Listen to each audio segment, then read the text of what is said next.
What's up, y'all? It's JP, and today I want to talk about why zones may or may not be as good as you think. Before I get into it though, remember to like the video and join our Discord in the description. We stream every single day, and if you're trying to make the runs, pull up, join, chat, and you'll be notified every single time we go live. Now, I'm gonna let the plays run in the background for a while because I want to break down the key reasons why zones are effective against most teams.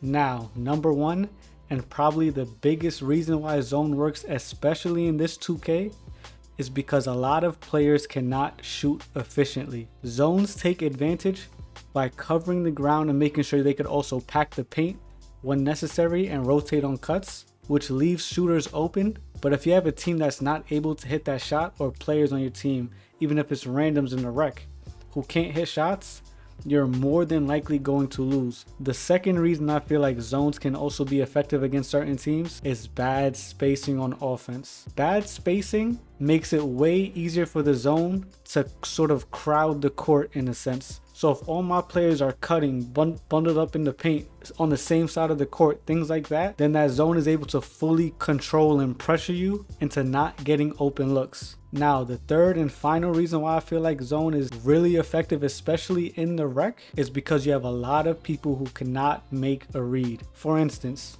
and we're going to see this in the plays that I'm going to show you in a little bit. Let's say you're playing a 2-3, right? And you're bringing the ball down the court in the middle, and they're obviously not guarding you, but just letting you walk down and shoot. Or every time you walk down, one side of the top of the 2-3 overcommits. It's the easiest two options. You either run down the middle, take your shot, or you make the quick pass to the wing. Ball movement is the easiest way to break any zone. Pass to your wing, pass to your corner, rotate the ball back, swing it around. You could start attacking the middle off cuts, but it's not necessarily going to be to score, but to force a rotation.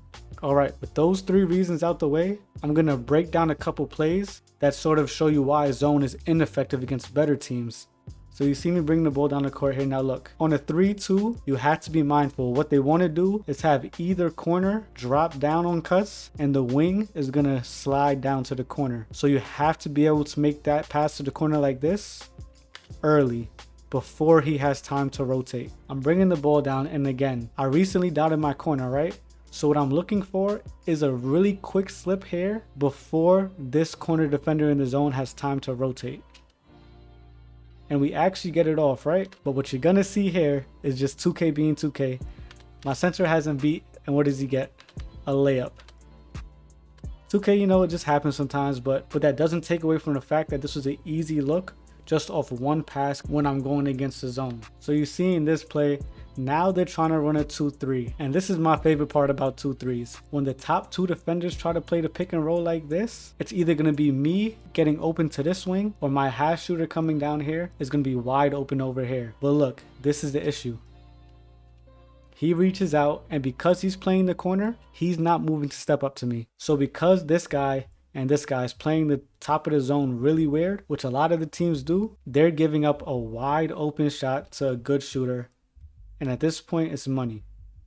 Now, remember what I said about 3-2s. The corner man is already playing way too low. And this wing over here is not in position to play these two offensive players properly. But what do?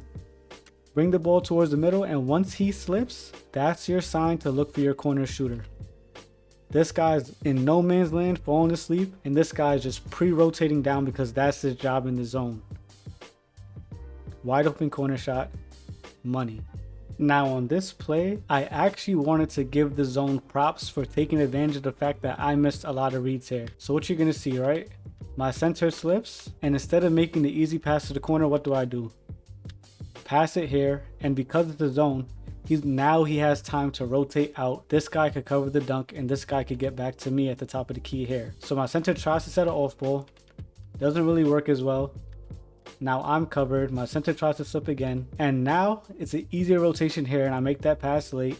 So the reason I'm showing y'all me messing up, even decent point guards will make mistakes like this, because this looks like he may be in the lane, but it really is a good pass to the corner. And that's what zones do. It messes with your mental just a little bit. But at the end of the day, it doesn't change the fact that the corner was still wide open on this play. Now another example of a 2-3. And what did I say? I'm going to attack the wing for me to be open, Or guess who else? Because this guy's playing so high, the opposite side of the zone is open. And even if my wing shooter here doesn't have a shot, it's just an easy extra pass to the corner or my roller maybe. So look, just like that, drive in, kick out. This guy is in no man's land, wide open three, and it's money. I'm gonna sound like a broken record, but especially on zones, you have to notice the weak points. As I bring the ball down to the right side, I notice this guy trying to drop. Once I see that, I know if I bring the ball back to the middle, act as if I'm driving, the corner is gonna be wide open because he does not want to leave my wing shooter. Guess what? He drops, and it's another situation where somebody in the zone is caught doing nothing. That's probably my biggest issue with zones. Wide open corner shooter. Does he make it? Yes, he does. That's pretty much it for the breakdown. Like I said at the start though, like the video, join our Discord if you're trying to pull up to our 10s, run rec with us, or run ranked pro-am with us. But yeah, zones are only as good as the offensive team allows them to be. That's the biggest takeaway and my biggest opinion on that whole topic.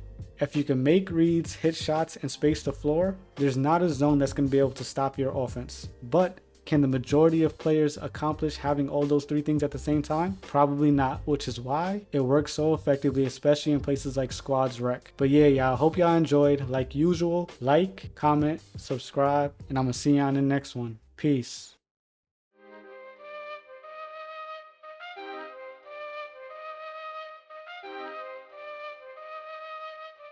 How you can't tell time but you watch face?